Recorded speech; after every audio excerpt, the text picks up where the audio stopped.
Girl in the Locked Room, Chapter 2. One morning, the girl hears loud sounds from somewhere outside. It sounds as if an army has invaded the woods, bent on attacking and destroying everything in its path. Confused and frightened, the girl hides in her nest, buried completely under the rags of dresses. She hears sounds she can't identify, louder even than thunder. They come closer. The trees surrounding the house crash to the ground. Sunlight pours through the windows. She squints and shields her eyes with her hands. Outside near the house, men shout. Who are they? Where have they come from? Why are they here? Have they come for her? She smells smoke. They must be burning something. Suppose the fire spreads to the house. She trembles. She'll have no place to hide. Men enter the house. They tramp about downstairs. They speak in loud voices. They come to the second floor, and then the third. Their footsteps stop at her door. The doorknob turns, but without the key, the man can't get in. The girl burrows deeper into the rags. She doesn't think they're the ones who come on horseback at night. They don't pound on the door or shout at her. But she doesn't want to know. She doesn't want them to know she's there. Just in case. So she remains absolutely still. Just outside her door, she hears a man say, "This is the only room in the house that's locked. Should we bust it open and take a good look?" The girl grins in her hiding place. She's sure the men will find her. Nah, the other says. Nothing in there but trash and broken stuff. The men shuffle past the door and go downstairs, laughing about something as they go. When she's sure they won't come back, she tiptoes to the window and looks out. A huge yellow machine with the long, jointed arms, filled and lowers, lifted and lowers, scooping up things from other place and dumping them somewhere else. Its jaw had a sharp teeth. Not far from the yellow machine are red machines with scramps attached to their fronts. They push mounds of the grassy earth into piles of red clay. Other machines have rolls that flatten everything, even hills. She's never seen anything like these constructions. They're bigger than steam locomotives and much scarier. Trains stay on tracks. They can't hurt you if you stay off the tracks. But these machines can go anywhere.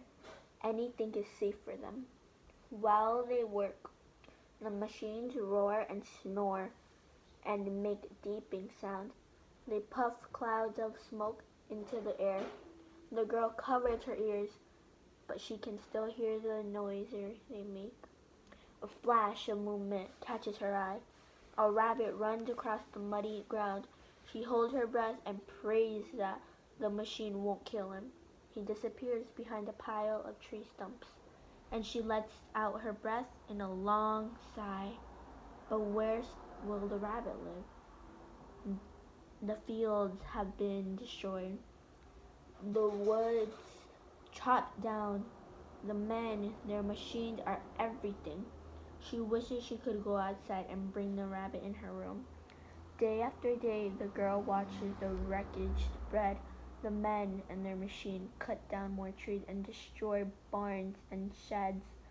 They hauled furniture from the house, sofas and chairs, their velvet upholstery stained, faded and torn.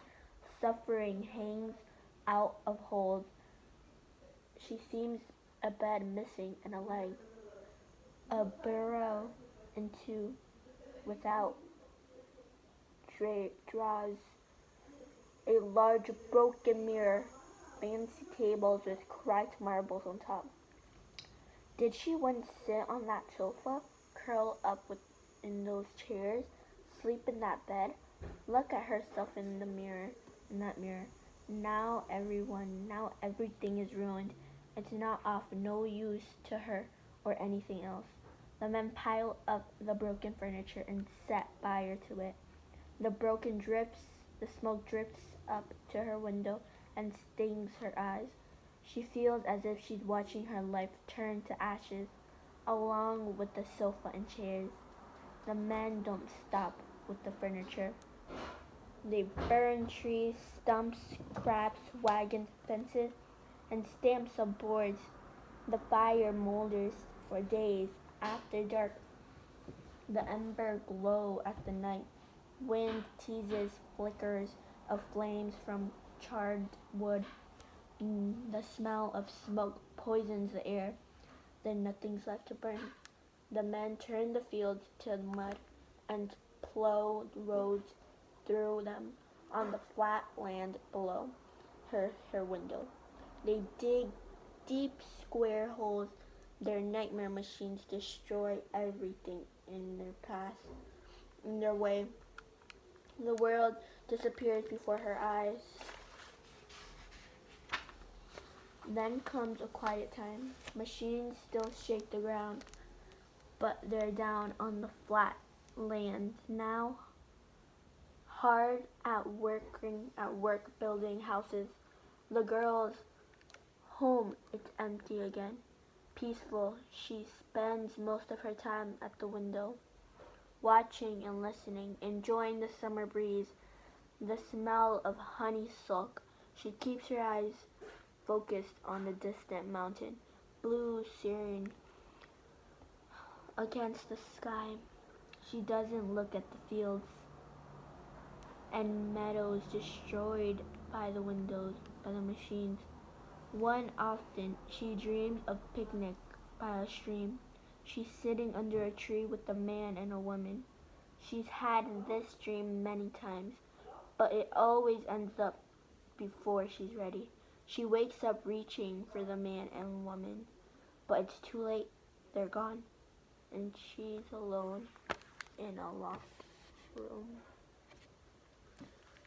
I hope you liked this chapter, and if you want to see more chapters, then make sure you subscribe and watch the end of the video and give it a like, please.